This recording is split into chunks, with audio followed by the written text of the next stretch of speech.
रानू चिड़िया घर में तैयार होकर बैठी थी। उसने खूबसूरत सा लहंगा पहन रखा था, हल्का सा मेकअप किया था। रानू चिड़िया दुल्हन बनी बहुत खूबसूरत लग रही थी। घर भी खूबसूरत जगमगाती बत्तियों से सजा हुआ था। रानू चिड़िया की माँ कमरे में दाखिल होती है। मेरी बेटी तैयार हो गई क्या? हाँ माँ, मगर माँ मुझे बहुत अजीब लग रहा है। मैं कैसे रहूँगी आपके बिना? आपकी बहुत याद आएगी। तो मेरी बेटी, जब मेरी याद आए मुझसे मिलने आ जाया करना। तुम्हारे ससुराल वाले बहुत अच्छे हैं, वो तुम्हारे आने जाने पाबंदी नहीं लगाएंगे। और मेरी बेटी, अब वो भी तुम्हारा घर है। जैसे इस घर में तुम हमारा ख्याल रखती थी, वैसे ही वहाँ पर सबकी पसंद नापसंद का ख्याल रखना। हाँ माँ, मैं पूरी कोशिश करूँगी कि अपने ससुराल वालों को शिकायत का मौका ना दूँ। अचानक बाहर आसमान पर पटाखे चलना शुरू हो जाते हैं। रानू चिड़िया की माँ खिड़की में जाती है और नीचे देखती है। रानू बेटी, बारात आ गई है, आप भी जल्दी से सारी तैयारी कर लो। मैं जाकर बारातियों को बिठाती हूँ। थोड़ी देर बाद रानू चिड़िया को मंडप में ले जाया जाता है। दूल्हा मानो चिड़ा भी सर पर कूला पहने बैठा था। दोनों का ब्याह हो जाता है। अचानक मानो चिड़े की नजर अपने जूतों पर पड़ती है। मेरे जूते कहाँ गए? दूर से एक सुंदर सी पक्षी, रंग बिरंगे पंखों वाली एक चिड़िया बोलती है। जीजू जी, आपके जूते हमारे पास हैं। जब तक आप हमें पैसे नहीं देंगे, जूते वापस नहीं मिलेंगे। मानो चिड़ा रानो चिड़िया की छोटी बहन पारो चिड़िया को देखता ही रह जाता है। वो तो रानो से भी कहीं ज्यादा सुंदर थी। बताएं, कितने पैसे चाहिए आपको? जीजू जी, जल्दी से मेरे पंख पर 10,000 रख दें। पारो बेटी, इतने पैसे क्यों मांग रही हो? मानो बेटे, ये मेरी छोटी बेटी तो नादान है। आप अपनी मर्जी से जितने चाहें दे दे। नहीं सासू माँ, पारो ने जितने कहे हैं मैं उतने ही दूंगा। फिर मानो चिड़ा पारो चिड़िया को पैसे दे देता है। आपका धन्यवाद। मानो चिड़ा शर्मा जाता है। ब्याह का दिन गुजर जाता है। रानो चिड़िया ब्याह कर मानो चिड़े के घर आ जाती है। रानो चिड़िया तो सो जाती है, लेकिन मानो चिड़ा सारा दिन बस रानो की छोटी बहन पारो के बारे में ही सोचता रहता है। सुबह हो जाती है। रानो चिड़िया की सास अपनी नई नवेली बहू और बेटे के लिए नाश्ता बनाती है। दोनों नाश्ता करते हैं। मानो चिड़ा अपना कुल्हाड़ा उठाता है और जंगल लकड़ियां काटने चला जाता है। बेटी, अब आप इस घर की बहू हो। अब आप ही हो जिसने इस घर की जिम्मेदारी संभालनी है। मैं बूढ़ी जान हूँ, अब काम काज नहीं होते मुझसे। आप चिंता मत करें सासू माँ, मैं अपनी जिम्मेदारियाँ अच्छे से निभाऊंगी। मैं आज रात खाने में क्या बनाऊं? बेटी, मानो के लिए बिरयानी बना लो और मेरे लिए खिचड़ी बना लेना। ठीक है माँ जी। रानो चिड़िया रसोई में जाती है और खाना बनाने लगती है। इसी तरह 2-3 दिन गुजर जाते हैं और फिर एक दिन रानो चिड़िया के पेट में दर्द होने लग जाती है। माँ जी, पता नहीं सुबह से मेरा पेट बहुत दुख रहा है। बेटी, मुझे तो लगता है खुशखबरी वाली बात है। रुको, मैं मानो को फोन करती हूँ, वो तुम्हें डॉक्टर के पास ले जाएगा। रानो चिड़िया की सास फोन उठाती है और अपने बेटे को कॉल मिलाती है। मानो चिड़ा लकड़ियाँ काट रहा था जब उसके फोन की बेल बजती है। वो फोन निकालता है। हाँ माँ, बताओ क्या बात है? बेटा, बहू रानी के पेट में दर्द हो रहा है, तुम एक बार घर आ जाओ। अच्छा माँ, आता हूँ। मानो चिड़ा अपना बैग उठाता है और घर की तरफ उड़ता है। मानो चिड़ा रास्ते में एक ऑटो पकड़ता है और अपने घर पहुंच जाता है। अपनी पत्नी को ऑटो में बिठाता है और बुलबुल डॉक्टर के पास लेकर जाता है। बुलबुल डॉक्टर रानो चिड़िया का चेकअप करती है।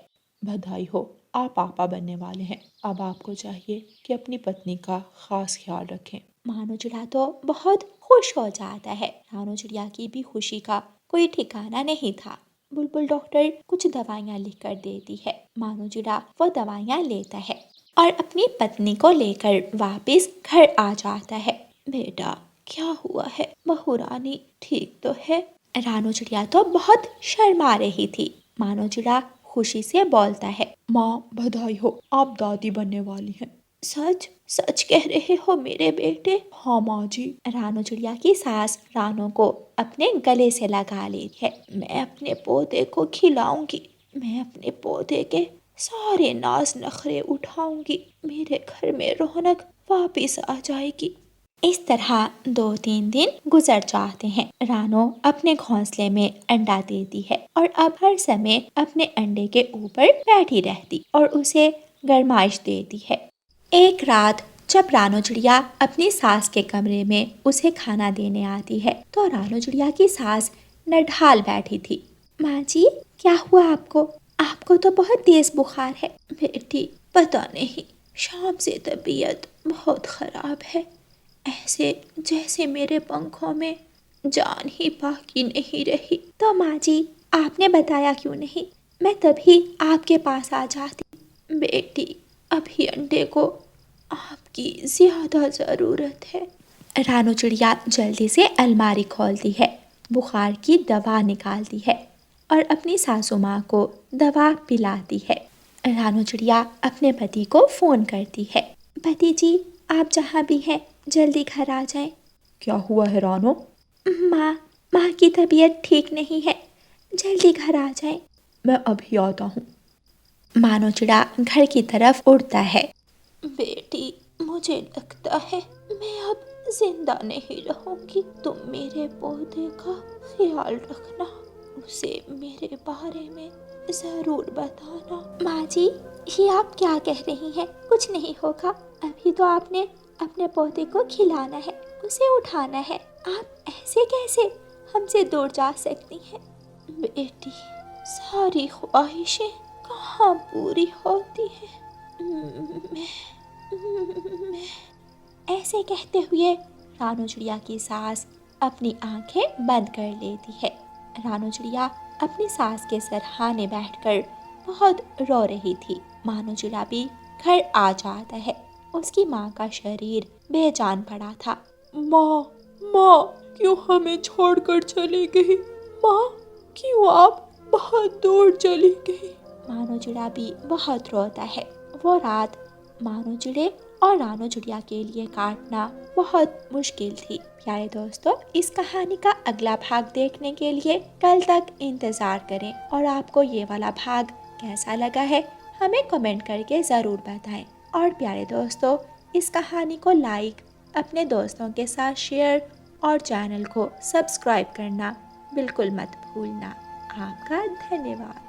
पहाड़ों वाले जंगल में कौवों का एक जोड़ा रहता था। कालू कौवा बहुत आलसी कौवा था। वो हर समय सोया रहता और कोई काम नहीं करता था। उसकी पत्नी गोरी कौवी अपने पति की इन हरकतों से बहुत परेशान थी। उठ कालू, जल्दी उठ, जाओ मेरे लिए दाना लेकर आओ। पता नहीं किस नकम्मे कौवे से मेरे भाई ने मेरी शादी करवा दी है।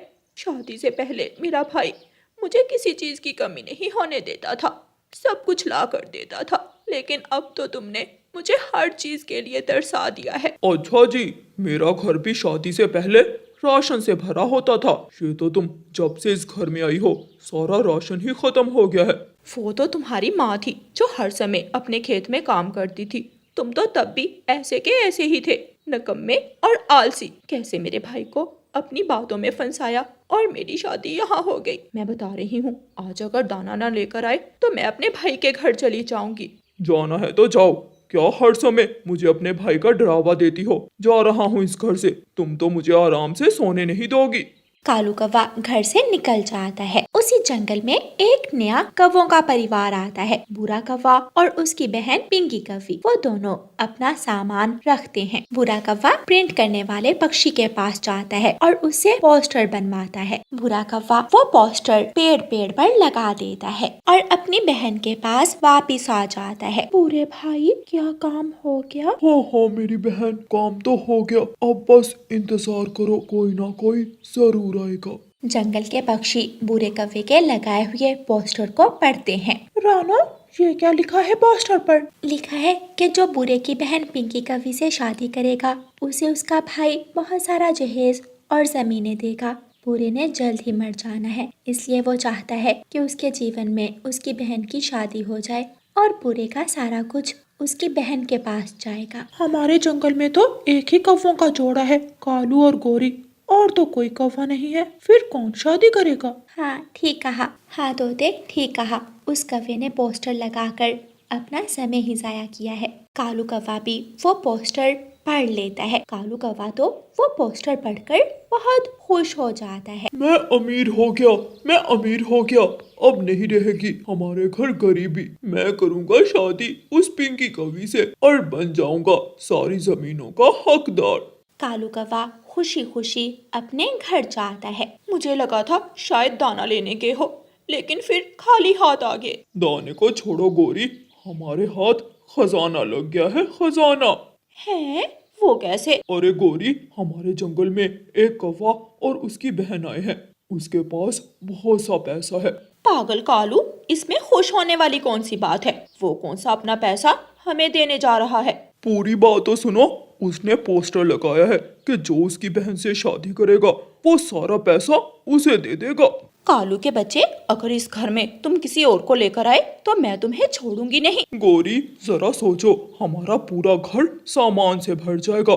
हमारे पास इतना पैसा होगा, इतनी जमीनें होंगी, तुम जो चाहोगी वही साड़ी तुम्हें ला कर दूंगा। और तो और मैं तुम्हें ढेर सारे गहने भी बनवा कर दूंगा। लेकिन कालूपति जी, मैं कैसे बर्दाश्त करूंगी कि इस घर में मेरे अलावा कोई और कवि भी रहे? गोरी, उस कफी से शादी तो मैं बस चीजें अपने नाम करवाने के लिए करूंगा। एक बार सब कुछ मेरे नाम हो जाए फिर मैं उसे छोड़ दूंगा और हम दोनों मौज मनाएंगे। सारा जीवन बैठकर खाएंगे, बैठकर। सच कालूपति जी, फिर तो ठीक है। चलो मैं भी चलती हूँ तुम्हारे साथ उस कवि का पंख मांगने। फिर वो दोनों पति पत्नी बूढ़े कौवे के घर जाकर दरवाजे पर दस्तक देते हैं। बूढ़ा कौवा दरवाजा खोलता है और वो दोनों घर के अंदर चले जाते हैं। भाई जी, मैंने आपका पोस्टर पढ़ा है। मुझे आपकी जमीनों का कोई लालच नहीं। मुझे तो बस आप अपनी बहन का पंख दे दें। नहीं नहीं, सारा कुछ मैंने अपने पास रखकर करना भी क्या है। मेरा तो जीवन वैसे भी बहुत थोड़ा रह गया है। मैं तो बस अपने जीते जी अपनी बहन को खुश देखना चाहता हूँ। भाई जी, मेरे पति तो इतने अच्छे हैं कि मैं जो भी सोचूं वो चोंच से बोलने से पहले ही मुझे ला कर देते हैं। घर में इतना सामान है कि मुझ अकेली से तो इतना कुछ संभाला नहीं जाता। कभी सोने का हार ला कर देते हैं तो कभी हीरों का। आपकी बहन भी मेरी तरह बहुत खुश रहेगी। बूढ़े भाई, वो जो जमीनें आपने देनी है वो शादी से पहले मिलेंगी या बाद में? एक बार शादी हो जाए उसमें भी तो इतनी तैयारियां करनी है। जमीनों का काम हम बाद में करेंगे। बहुत कुछ है मेरे पास, सब कुछ तुम्हें दे दूंगा। कालू और गौरी तो ये बातें सुनकर और भी ज्यादा खुश हो जाते हैं और वो सब मिलकर शादी की तारीख और दिन के बारे में बात करते हैं। रानो, तुमने सुना है वो कालू कौवा उस पिंकी से शादी कर रहा है? हाँ तोते भैया, और हैरानी की बात यह है कि गौरी खुद कालू के साथ पिंकी का पंख मांगने गई है। दोनों के दोनों ही लालची हैं। शादी तो बहाना है, उन दोनों को तो बस जमीनें अपने नाम करवानी है। शादी का दिन आ जाता है। पिंकी ने लाल लहंगा पहना था। कालू, गौरी, पिंकी और बूढ़ा सब जमा थे और पिंकी और कालू की शादी हो जाती है। बूढ़ा अपनी बहन से गले मिलता है और कालू और गौरी पिंकी को अपने घर ले आते हैं। रात गुजर जाती है। अगले दिन कालू कौवा पिंकी से पूछता है, पत्नी जी, आपका भाई कब तक अपनी जमीनें मेरे नाम करेगा और आपका जहेज कब तक घर में पहुंच जाएगा? पिंकी जोर जोर से हंसने लग जाती है। कौन सी जमीनें और कौन सा जहेज, कुछ भी तो नहीं है हमारे पास। पिंकी, मजाक क्यों कर रही हो? जल्दी बताओ, जहेज कब तक आएगा? इंतजार ही करते रहो, कुछ भी नहीं आएगा। हमने तो बस छोटा सा फ्रॉड किया है। फ्रॉड? कैसा फ्रॉड? कालूपति जी, हम तो बहुत गरीब हैं। हमारे पास तो एक फूटी कौड़ी भी नहीं है। जिस जंगल में हम रहते थे वहाँ तो सबको हमारे बारे में पता था, इसलिए मेरे भाई मुझे यहाँ ले आए। वो पोस्टर तो हमने इसलिए लगाया था कि कोई लालच में आकर मुझसे शादी जरूर करेगा। तुम्हारी इतनी हिम्मत, तुम दोनों ने हमारे साथ धोखा किया। छोड़ूंगी नहीं मैं तुझे। निकाल दूंगा, मैं तुझे अभी के अभी अपने घर से निकाल दूंगा। अगर मुझे पंख भी लगाया तो मैं जंगल के कबूतर राजा के पास चली जाऊंगी और उन्हें बताऊंगी कि तुम दोनों मुझे बहुत मारते हो और तुम दोनों मुझ पर बहुत जुल्म करते हो। फिर तो पति जी और गौरी जी, तुम दोनों को पता ही है कि कबूतर राजा तुम्हारे साथ क्या करेंगे। छोड़ेंगे नहीं वो तुम दोनों को। कालू जी, ये क्या हुआ? ये नई मुसीबत हमारे गले पड़ गई है। हाँ गौरी, हम तो दूसरों के साथ फ्रॉड करते थे, आज हमारे साथ ही हो गया।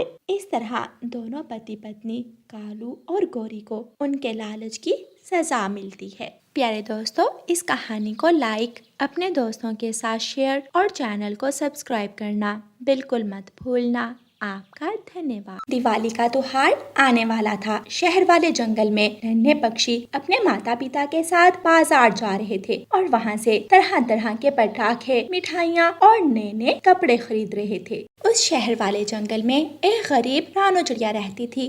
उसके 2 बच्चे थे। बड़ी बेटी का नाम गुड़िया और छोटे बेटे का नाम कुकू था। जब तक गुड़िया और कुकू के पिता मानो चिड़ा जिंदा थे, वो अपने बच्चों की हर खुशी पूरी करते थे। वो उनके लिए दिवाली वाले दिन नए कपड़े, जूते ला कर देते। वो दोनों अपने पिता के साथ मिलकर फूल झड़ी जलाते। लेकिन पिछले ठंड के मौसम में बहुत ज्यादा काम करने की वजह से उन्हें बुखार हो गया था, जिसकी वजह से वो चल बसे। मानो चिड़े के जाने के बाद घर के हालात खराब हो गए। अब रानो चिड़िया दूसरे पक्षियों के घर काम करती थी। गुड़िया और कुकू, मैंने रोटी बना दी है, आप दोनों मेरे काम पर जाने के बाद वो खा लेना। आज भी सूखी रोटी? मैं तो रोज रोज ये खाकर तंग आ गया हूँ। मम्मा, मेरा तो आज पराठा खाने का मन है और उबला हुआ अंडा भी, और मेरा चाय पीने का भी मन है। कुकू भाई, मम्मा इतनी मेहनत से हमारे लिए खाना बनाती है और हमारी मम्मा के हाथ की सूखी रोटी भी तो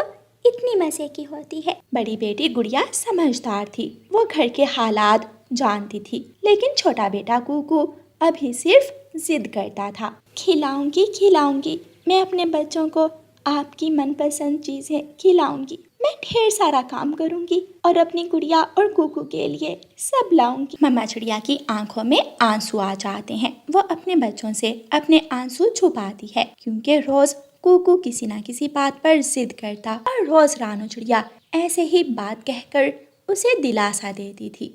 रानो चिड़िया काम पर चली जाती है। उसी शहर वाले जंगल में एक अमीर गौरी कवि रहती थी। उसके घर में और भी नौकरानियां थी। रानो चिड़िया भी गौरी कवि के घर ही काम करती थी। आ गई नवाबजादी, पूरे 20 मिनट लेट हो। याद रखो, जितना लेट होगी उतने ही पैसे मैं तुम्हारी भगाड़ से काटूंगी। मालकिन, मुझे माफ कर दें, मैं तो घर से पूरे टाइम पर निकली थी, लेकिन रास्ते में एक बूढ़ा पक्षी मिल गया। मैं उन्हें उनके घर तक छोड़ कर आई हूँ। अच्छा, अगर समाज सेवा के काम करने हैं तो फिर मेरे घर काम मत किया करो। अपना काम तुम्हें ठीक से करना आता नहीं और चली हो दूसरों की मदद करने। अब जाओ जल्दी से रात के बर्तन धो, फिर मेरे मेहमान आने हैं, उनके लिए चाय भी बनानी है। जी मालकिन, मैं अभी धो देती हूँ। फिर रानो चिड़िया बर्तन धोने लग जाती है। गौरी के बर्तन भी इतने महंगे थे। बेचारी रानो चिड़िया बहुत संभाल संभाल कर बर्तन धोती थी कि कहीं कोई प्लेट नीचे गिरकर टूट ना जाए। रानो चिड़िया बर्तन धो लेती है और फिर रसोई में चाय बनाने जाती है। वहाँ पर दूसरी नौकरानियाँ भी थीं, जो कुछ ना कुछ पका रही थीं। रानो चिड़िया भी चाय बनाने लग जाती है।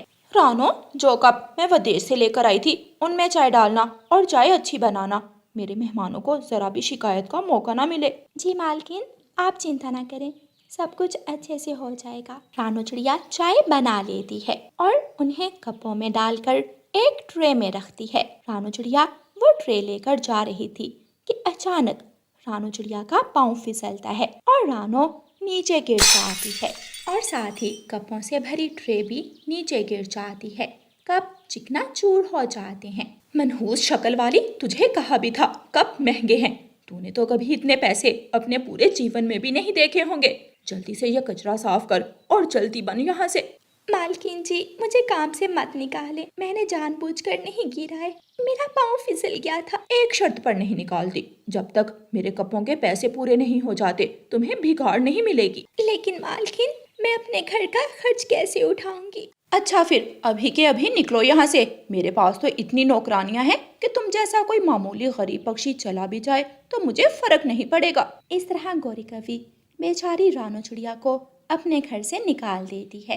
रानू चिड़िया दुखी दिल के साथ अपने घर वापस आ जाती है। मम्मा, आज आप इतनी जल्दी घर आ गई। गुड़िया बेटी, मुझे गौरी मालकिन ने काम से निकाल दिया। अब मैं क्या करूँगी, कहाँ जाऊँगी, घर के खर्च कैसे पूरे होंगे। मम्मा, आप चिंता ना करें, वो गौरी आंटी तो हर रोज आपको किसी ना किसी बात पर जलील करती थी। मम्मा, हम शहर वाले जंगल से निकलकर दूसरे जंगल चले जाते हैं। वहाँ अगर कोई खेत मिल गया तो अपनी सब्जियाँ उगा लिया करेंगे। हाँ बेटी, मैं भी यही सोच रही हूँ। शहर में तो इतने खर्चे हैं, शायद वहाँ कोई आसानी हो जाए। फिर रानू चिड़िया अपना सामान बांधती है और अपने बच्चों कुकू और गुड़िया को साथ लेकर उड़ती है। रानू चिड़िया ने अपना घोंसला अपनी पीठ पर उठाया था। वो काफी देर तक उड़ते रहते हैं। रास्ते में किसी जगह पर बैठकर थोड़ा आराम कर लेते और फिर से उड़ते। फिर वो सब गांव वाले जंगल पहुंच जाते हैं। रानू चिड़िया अपना घोंसला एक पेड़ पर रखती है। बच्चों, आप यहीं बैठो, मैं किसी पक्षी से काम का पूछ कर आती। रानू चिड़िया उड़ती है और उसे नदी पर बूढ़ी फाख्ता बैठी दिखाई देती है। रानू चिड़िया उस बूढ़ी फाख्ता के पास जाती है और उसे सारी बात बताती है। बेटी, ये तो आपके साथ बहुत बुरा हुआ। आप ऐसे करो, अपना घोंसला उठाकर मेरे घर आ जाओ। मैं अकेली रहती हूँ और इस जंगल में एक कबूतर सेठ रहता है। उसे एक नौकरानी की ज़रूरत है जो उसकी पत्नी के सारे काम करे। वो उड़ नहीं सकती, उसके पंख कमज़ोर हैं। वो जो भी नौकरानी रखता है वो ठीक से काम नहीं करती। ठीक है माँ जी, फिर मैं कबूतर सेठ के पास ही जाती हूँ। फिर रानू चिड़िया अपने बच्चों और घोंसले को लेकर बूढ़ी फाख्ता के घर आ जाती है। फिर रानू चिड़िया सेठ कबूतर के घर जाती है। सेठ जी, मैं आपको और आपकी पत्नी को शिकायत का मौका नहीं दूंगी। आप मुझ पर विश्वास रखें, मैं अपना काम मन लगा कर करती हूँ। ये बात तो हर कोई आकर कहता है, वो तो बाद में पता चलेगा कि तुम कितनी ईमानदार हो। फिर रानू चिड़िया सेठ कबूतर के घर काम करने लगती है। वो अपनी मालकिन लूसी कबूतरी के सारे काम करती, उसको समय पर खाना खिलाती, उसके पंख दबाती। लूसी मालकिन जी, मुझे एक जड़ी बूटी का पता है जिसको पीसने से जो तेल निकलता है उससे आपके पंख मजबूत हो जाएंगे। मेरे पंखों का इलाज तो बड़े बड़े डॉक्टर ना कर पाए, फिर वो जड़ी बूटी कैसे कर पाएगी। आप देखिएगा, उस जड़ी बूटी से आपके पंख आहिस्ता आहिस्ता ठीक हो जाएंगे। फिर रानू चिड़िया जंगल जाती है और जंगल से लाल रंग की जड़ी बूटी ढूंढती है और घर जाकर उसे पीसकर उस जड़ी बूटी में से तेल निकालती है और फिर अपनी मालकिन लूसी कबूतरी के पंखों पर लगाती है। रानू चिड़िया हर रोज लूसी कबूतरी के पंखों पर वो तेल लगाती रही। आहिस्ता आहिस्ता लूसी कबूतरी के पंख हरकत करने लगे थे। एक दिन रानू चिड़िया जब काम पर जाती है तो वो देखती है कि लूसी कबूतरी ऊपर खुले आसमान में सैर कर रही है। रानू चिड़िया, तुमने तो हमें खुशी कर दिया। जो काम बड़े बड़े डॉक्टर ना कर पाए वो तुमने कर दिखाया। रानो, तुम्हारा बहुत बहुत धन्यवाद। मुझे मेरे पंख वापस मिल गए। अब मैं जहाँ चाहूँ वहाँ उड़ सकती हूँ। रानो, हमने तुम्हारी भगाड़ डबल कर दी है। ये लो तुम्हारे पैसे। आज तुम छुट्टी करो, कल दिवाली का दिन है। अपने बच्चों के लिए चीजें ले आओ। और ये कुछ तोहफे, मिठाइयाँ और नए कपड़े आपके बच्चों के लिए। रानू चिड़िया इतना कुछ देखकर बहुत खुश होती है। बहुत बहुत धन्यवाद कबूतर मालिक और लूसी मालकिन जी। मेरे बच्चे तो आज खुश हो जाएंगे। दिवाली का दिन आ जाता है। कुकू और गुड़िया नए कपड़े पहनते हैं, मजे मजे की मिठाइयाँ खाते हैं। रानू चिड़िया बूढ़ी फाख्ता के साथ मिलकर घर को दियों से रोशन करती है। बच्चे पटाखे जलाते हैं। अब रानू चिड़िया के पास किसी चीज की कोई कमी नहीं थी। पैसे भी थे और रहने को घर भी, और वो अपने बच्चों को उनकी हर मनपसंद चीज ला कर दे सकती थी। प्यारे दोस्तों, दिवाली के इस त्योहार पर अपने आसपास के गरीबों का भी ख्याल रखें और आप सबको हमारी तरफ से दिवाली की शुभकामनाएं।